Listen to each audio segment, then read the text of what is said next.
Hey everyone. Today I'm going to be talking about how one of the most obvious things, waiting for accolades from someone else can prevent us from fully living our truth, fully living in our moment, and fully moving forward. So when I first came back here, as some of you know, to Chicago 7 years ago, I was a freaking disaster, and I could admit that now. I couldn't ride public transportation. There were times where I couldn't even leave the house or the block. I couldn't speak full sentences. My brain was so jumbled from a meth addiction that evolved out of a sexual assault that took place. So the assault was 11 men against me back in 2011. Was in a relationship that maybe wasn't the most beneficial or healthy, and I certainly wasn't a healthy person in that relationship either. And so I began using meth intravenously for about 3 years, for a chunk of that time, intravenously, to work as a Band-Aid to cover the trauma I didn't even realize I had gone through. It took me a long time to even recognize it as a trauma. The denial was so thick. So I'll never speak poorly of my drug use because I think it saved my life. So I'm actually grateful for it. And I'm also grateful for all of my experiences because I believe they help refine who I am as a person, opposed to define who I am as a person and as a spiritual being. I don't believe that life happens to us. I don't believe that we're just victims in this galaxy of life. But I do believe that we can be victors. I do believe we can champion and we can learn through all of our interactions, all of our experiences, through all the breathing that we do.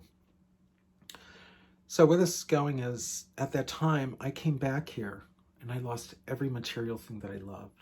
Most importantly, I lost my home, which has always been number one for me, is a sense of home and belonging. And but I lost my dignity. I was definitely losing my sanity, and my self-worth were just diminished. And I know a lot of you go through similar, have gone through similar experiences, and that's why I talk about this.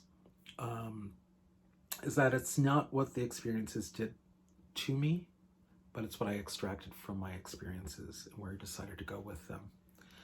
And as I was moving forward, the time I came back here, I went through 40K in a year or so. I went through 5 jobs when I first got back here for a period of a year. I just was not ready to be engaged in life. I had a lot of healing to do. I didn't even realize it. I had no idea how big it was. But I did begin to rebuild my life. I started moving past all these old nonsense false beliefs that didn't ring true to me. I started looking at them all.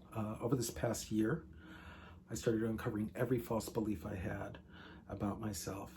So a lot of them were things like failure, being unlovable, consistency, laziness. There were also things like education, that I was just stupid. And I knew that couldn't be true.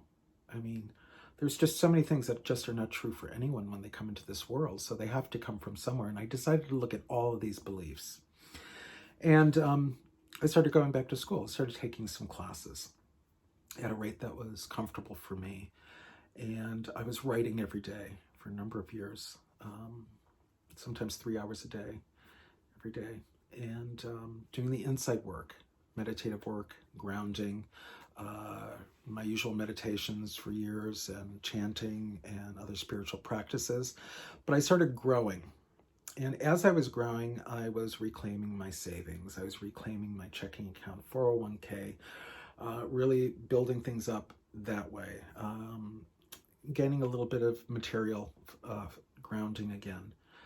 And the thing is, as much as I was moving forward, and there was definitely all kinds of positive motion going on, I wasn't able to fully see it because I was waiting for the approval of another person.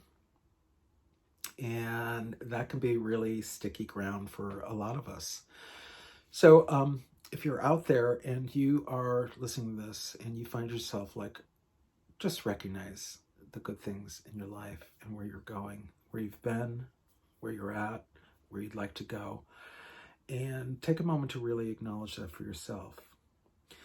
Now, for myself, I spent 6 years trying to figure out, rebuild, and heal another person in my life. That was my mom, someone who I actually appreciate a lot of things about. There's some really good things that my brothers and I learned from her.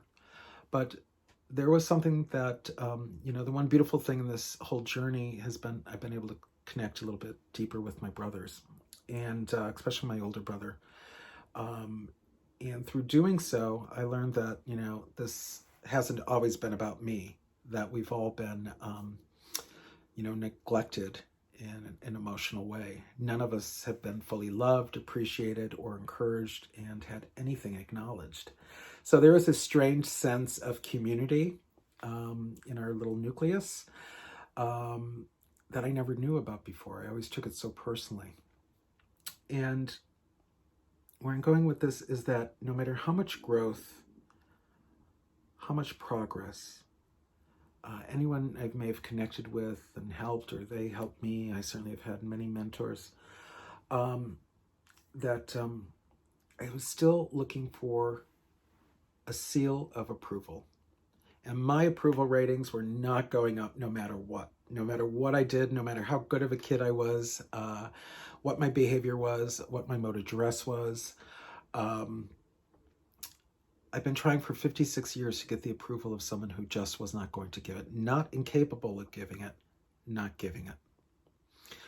And as long as I continued on that journey, I was never going to be able to fully move forward in my own story, because my story was hinged on someone else's behavior, which was my behavior allowing that to happen.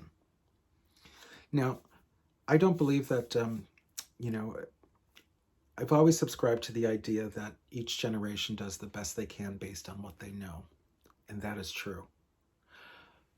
But I've added a little twist to that, and that is we all do the best we can with the information we have and the tools we have growing up, or whatever environments are, whether we're parents, whether we're teachers, lovers, and we do the best that we can with the information that we are given, with the tools we are given, with the environments we're surrounded with. But we all have the capacity to open up more. We all have the capacity to live a better life. We all have the capacity to educate ourselves on what other people might be going through, to learn better parenting, learn better partnering, better how to be a better employee, how to grow. So this notion that people are only as good as, the tools that they were given when they were growing up doesn't fly with me so much anymore. But that too doesn't matter, because that is also expectation. I kind of state that more as a breath of relief for some people and understanding. I don't think a lot of us think of that. But as long as I was waiting for someone else's approval, it didn't matter how much progress I was making. I could never fully take off. None of us can fully take off. You can't fully take off as long as you're waiting for that nod, that seal, that parade, that pat on the back. It's great if it comes, and there's amazing parents everywhere, and there's amazing teachers and people of all walks of life everywhere who do give those. And even if they do, it's what you think of you, where you are going, what direction you're finding in life. Don't let someone else define you. It just doesn't work. But you can allow the experiences in which you extract from any person you encounter, any experience you have, no matter where on the scale it is in the happening zone, you can allow those things to refine you, but you can't let them define you. That's just letting something else or someone else put you in a box. So grow forward, keep moving, keep doing what you're doing, and appreciate who you are in the now. And have a beautiful day. Thank you for listening.